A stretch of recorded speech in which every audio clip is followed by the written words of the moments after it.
Hey y'all, I'm back. I think I'm back. I think I've rested enough. A few weeks ago, somebody asked me in live about who my favorite artists were. I don't know if y'all have picked up on this by now when I talk about music. Like, I'm an R&B girly. Sometimes I feel like I'm an R&B purist, but I'm not. I love R&B in all of its shapes and sizes. I like pop R&B. I like emo R&B.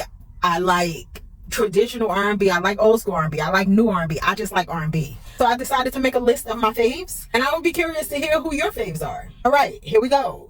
At number 5, probably to nobody's surprise based on, my last video, SZA. And let me say that SZA is a new entry. Here's the thing. When I had to write this list, I had a really hard time because I really, really love the R&B girlies. I had to remove somebody to put SZA in this position, and I'm almost sad about it, but that's neither here nor there. SZA has quickly become one of my faves after Lana. One of my beefs with SZA was that there did not seem to be any evolution in her music, that it felt like she was still singing about the same things, men not wanting her and her perceiving herself through the eyes of her likability or desirability, and it was kind of just like boring to me. And then when Lana came out, which was the extended version, the deluxe version of SOS, and I was listening to it, it made me go back and listen to SOS again. And then I was just like, oh, I wasn't listening. There has been quite an evolutionary jump from Control to SOS and Lana. You can see the process of SZA doing the work to come into her own self, and also being haunted by previous versions of herself and having the courage to be honest about that. And that's the part that I think I missed. If you haven't listened to Lana, and I mean really listened beyond the catchy, beats and the catchy hooks, go give it another listen. And my number 4 position is my girl, Victoria Monet. I discovered Victoria Monet around COVID era. Ask Like That was probably one of my favorite songs. Actually, I discovered Victoria Monet because I really loved Ariana Grande's last album. What is the name of that album? I can't think of it. But Victoria Monet was all over that. Like, her sound, it made me look into like who was writing for her. I went back and started listening. She has a song called Waterfall Out of Love, which is, I don't know, probably in my top 10 favorite R&B songs of all time.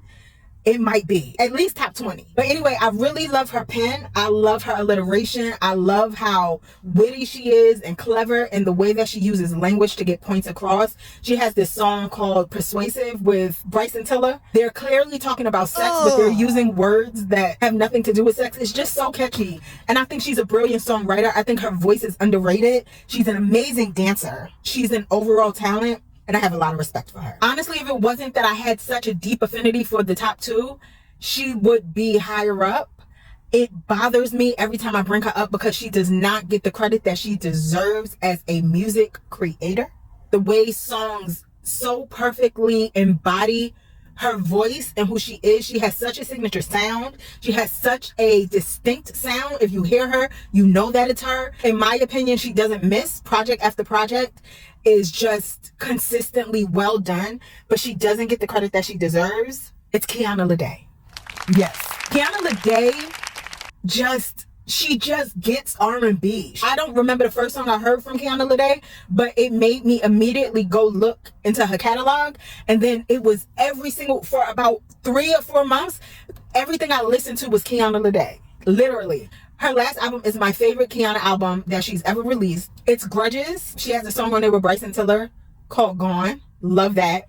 And her song Closure on there, it literally encapsulated where I was. I think this album came out in 2023, and I listened to it for the entire year nonstop. I think I was in her number 1%, no lie, of listeners on Spotify. And then she just released a new album called Cut Ties the end of last year, which is also great. So if you're looking for somebody new to listen to, she has a whole catalog and you can't miss with it. I'm gonna be honest, my number 2 and number 1 position are technically ties. The only reason why I'm not making them a tie is deference. There's just one who I've been along with for the entire ride versus my number 2 artist, who I think is one of the most skillful and brilliant singers of our entire generation. I would say she's underrated, but like low-key, if you go look at her Spotify monthly listeners, people do listen to her, but she doesn't get a lot of commercial attention. Alex Isley, okay? I think Ernest Isley is her father. The Isley brothers. I don't know what there is to say about her. She's just brilliant. There's a Spotify live version that she does of At Your Best. At Your Best is in my top 5 favorite R&B songs of all time. The Aaliyah version used to be it, and it has been replaced by the Alex Isley version. Her voice is like an instrument. Like, I think she has perfect pitch. She has an episode of the Terrell Show that I think everybody should watch. She is just literally a perfect singer, and she would be my favorite singer if not for this artist. This should not be a surprise to anybody, and honestly, she should be at the top of everybody's list, but everybody doesn't have good taste. That's all I'm gonna say. Jasmine Sullivan. Period. Point blank. Number one, she is the list. I'm just saying there is not another singer of our generation who can even see her, and I stand on that. I don't care who your faves are. I don't care. I remember when I first discovered her, this was probably around maybe 2008, 2007, 2008. I have been in love ever since. I've had the privilege of meeting her. I wish she showed more of her personality, because if she did, I think people would love her even more. I have a video where I talk about her Tiny Desk, which is one of my faves of all time. However, she has another Tiny Desk like concert on YouTube called Our Story to Tell. I literally play this thing like it's an unplugged album. It's one of my favorite things of all time. If you have not watched it, you should go watch it. What I love the most about Jasmine is that Jasmine is a musician through and through. She takes every opportunity to play. Music is not just something that she does. Like, music is an extension of who Jasmine is.